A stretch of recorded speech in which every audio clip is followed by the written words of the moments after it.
En de achterkant die had nog het hakje, wat de voet goed vasthoudt. En die zie ik naar varren rint en verdwijnt. Inspiratie voor de vrouwjesklomp vond de klompmaker op Zouder.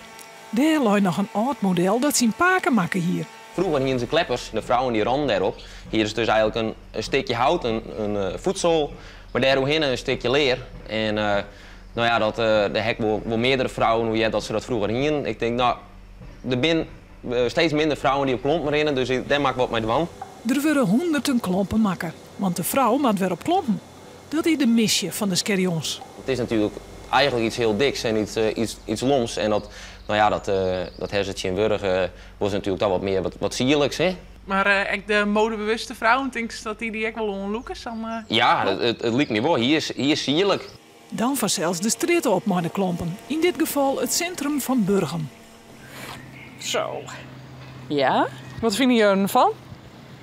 Ik vind ze wel mooi, maar ik ze zelf net onderdaan. Dat doe je door de squallen. Een vrouw die moet een hakje hebben. Een mooi elegant skontje. Dat is volle mooie. Een man die rent op klop, mevrouw net. Nou, ik vind het best leuk uitzien eigenlijk, ja. Ja. Ja, vreselijk. Ja. Nee. Modeontwerpster Monique Miedema verwisselen haar pumps ook even voor de klomp.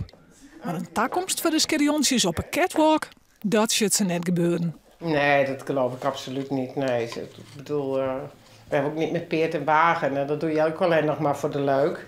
Dus als je de tuning gaat, dan kan je best wel maar in de mode. Nee, absoluut niet. Ik geloof er niet in. Nee. In Burgum is in de tussentijd de eerste vrouw om een nieuwe klomp helpen.